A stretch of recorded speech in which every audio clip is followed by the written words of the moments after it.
MDH ಚನ masala. ಈಗ ಕಡಲೆ ಇರಲಿ, ಹಲಸಂದೆ ಬೀಜ, ಕಪ್ಪು ಕಡಲೆ ಅಥವಾ ಬಿಳಿ ಕಡಲೆ, ಎಲ್ಲವೂ ಸ್ವಾದಿಷ್ಟವಾಗುತ್ತೆ. MDH. ಇನ್ನು ಈ ಉಗ್ರರ ಮಾಸ್ಟರ್ ಪ್ಲಾನ್ ಕೂಡ ಈಗ NIA ಬಯಲಿಗೆಳೆದಿದೆ. NIA ತನಿಖೆಯ ವೇಳೆ ಗೊತ್ತಾಗಿರುವಂತಹ ವಿಚಾರ ಅಂದ್ರೆ, ಪಹಲ್ಗಾಂವ್ ಉಗ್ರರ ಖತರ್ನಾಕ್ ಸಂಚು ಹೇಗಿತ್ತು, ದಾಳಿಗೆ ಈ 4 ಸ್ಥಳಗಳನ್ನ ಹೇಗೆ ಟಾರ್ಗೆಟ್ ಮಾಡಿಕೊಂಡ್ರು ಈ ಉಗ್ರರು. NIA ತನಿಖೆ ವೇಳೆ ಈ ಸ್ಫೋಟಕ ಮಾಹಿತಿ ಬಹಿರಂಗವಾಗಿದೆ.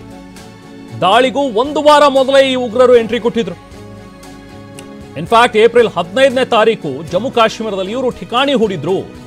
ಅಷ್ಟೇ ಅಲ್ಲ, ಈ ಬೈಸರನ್ ವ್ಯಾಲಿ, ಆರು ವ್ಯಾಲಿ, ಬೇತಾಬ್ ವ್ಯಾಲಿ, ಇಲ್ಲೆಲ್ಲ ಕಡೆ, ಜೊತೆಗೆ ಈ ಲೋಕಲ್ ಅಮ್ಯೂಸ್ಮೆಂಟ್ ಪಾರ್ಕ್ ಎಲ್ಲವನ್ನೂ ಕೂಡ ಟಾರ್ಗೆಟ್ ಮಾಡಿದ್ರು ಇವರು. ಅಲ್ಲೆಲ್ಲ ಸುತ್ತಾಡಿದ್ದಾರೆ.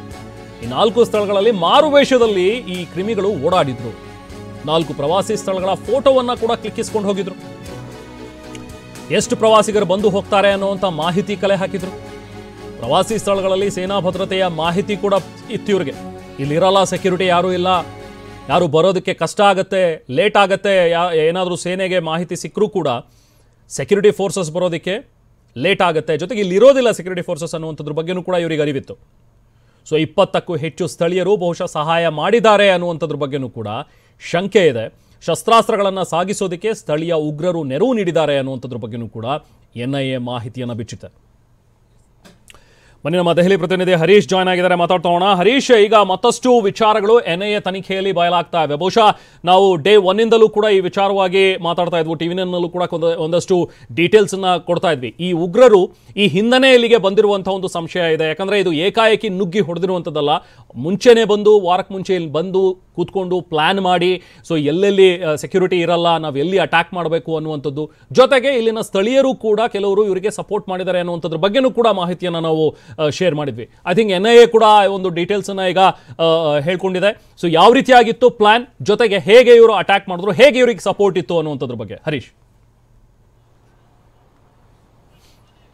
ಹೌದು ರಂಗನಾಥ್, ಹೌದು ರೆಹಮಾನ್. ಈಗ ಮುಖ್ಯವಾಗಿ ಪಾಕಿಸ್ತಾನದಿಂದ ಉಗ್ರರು ಬರ್ತಾರೆ ಅಂತಂದ್ರೆ ಅವರು ನೇರವಾಗಿ ಪಹಲ್ಗಾಮ್ನ ಬೈಸರಾನ್ ವ್ಯಾಲಿಗೆ ಬಂದು ಅವರು ದಾಳಿ ಮಾಡಲಿಕ್ಕೆ ಸಾಧ್ಯ ಇಲ್ಲ. ಅವರು ಸ್ಥಳೀಯವಾಗಿ ಒಂದಷ್ಟು ಮಾಹಿತಿಯನ್ನ ಕಲೆ ಹಾಕಬೇಕಾಗತ್ತೆ. ಹಾಗಾಗಿ 1 ವಾರದ ಮುಂಚೆ ಈ ಉಗ್ರರು ಈ ಒಂದು ವ್ಯಾಲಿಗೆ ಬಂದಿದ್ರು, ವ್ಯಾಲಿಯನ್ನ ಸಂಪೂರ್ಣವಾಗಿ ಅವಲೋಕಿಸಿದ್ರು. ಮುಖ್ಯವಾಗಿ ಇದೊಂದೇ ವ್ಯಾಲಿ ಅಂತಲ್ಲ, ಬೇರೆ ಬೇರೆ ವ್ಯಾಲಿಗಳಲ್ಲಿ ಮತ್ತೆ ಎಲ್ಲಿ ಪ್ರವಾಸಿಗರು ಸೇರ್ತಾರೆ, ಎಲ್ಲಿ ಹೆಚ್ಚಿನ ಪ್ರವಾಸಿಗರು ಸೇರ್ತಾರೆ, ಮತ್ತೆ ಎಲ್ಲಿ ಸೈನ್ಯವನ್ನ ಹೆಚ್ಚಿನದಾಗಿ ನಿಯೋಜನೆ ಮಾಡಿರೋದಿಲ್ಲ, ಆ ಒಂದು ಪ್ರದೇಶಗಳನ್ನ ಇವರು ನೋಡ್ಕೊಂಡು ಬಂದಿದ್ರು, ಅವಲೋಕನವನ್ನ ಮಾಡ್ಕೊಂಡು ಬಂದಿದ್ರು. ಒಬ್ಬೊಬ್ಬ ಉಗ್ರ ಒಂದೊಂದು ಸ್ಥಳಕ್ಕೆ ಹೋಗಿ ಎಲ್ಲಿ ಹೆಚ್ಚು ಪ್ರವಾಸಿಗರು ಸೇರ್ತಾರೆ ಅನ್ನುವಂಥದ್ದನ್ನು ಅವಲೋಕಿಸಿ, ಮತ್ತೆ ಎಲ್ಲಿ ತಪ್ಪಿಸ್ಕೋಬಹುದು, ಎಲ್ಲಿ ದಾಳಿ ಮಾಡಬಹುದು, ಎಲ್ಲಿ ತಪ್ಪಿಸ್ಕೋಬಹುದು, ಹೀಗೆ ಎಲ್ಲವನ್ನು ಕೂಡ ಅವಲೋಕಿಸ್ಕೊಂಡು ಬಂದಿದ್ರು.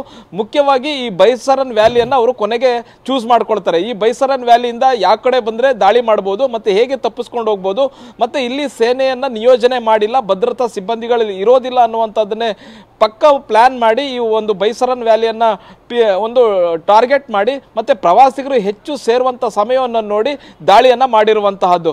ಮುಖ್ಯವಾಗಿ ಇವರು ಪಾಕಿಸ್ತಾನದಿಂದ ಬಂದಿದ್ರು ಕೂಡ ಇವರು 1 ವಾರಗಳ ಕಾಲ ಆ ಒಂದು ಪ್ರದೇಶದಲ್ಲೇ ಇರ್ತಾರೆ ಅನ್ನುವಂತಹದ್ದು. ಕೊಕರ್ನಾಕ್ ಪ್ರದೇಶಕ್ಕೆ ಫಸ್ಟ್ಗೆ ಬರ್ತಾರೆ, ಅಲ್ಲಿ ಬಂದು. ಎಸ್ ಹರೀಶ್, 1 ನಿಮಿಷ ನಾನು ನಿಮ್ ಜೊತೆಗೆ ಮಾತಾಡ್ತೀನಿ. ಯಾಕೆ ಈಗ ಬಂತ ಸ್ವಾದ? ಖಂಡಿತ ಈಗ ಬಂತು ಅಸಲಿ ಸ್ವಾದ. MDH chunky chaat masala life ಅಲ್ಲಿ ಅಸಲಿ ಸ್ವಾದ ತರುತ್ತೆ. ಅಸಲಿ ಮಸಾಲ, ಎಸ್ ಎಸ್ MDH.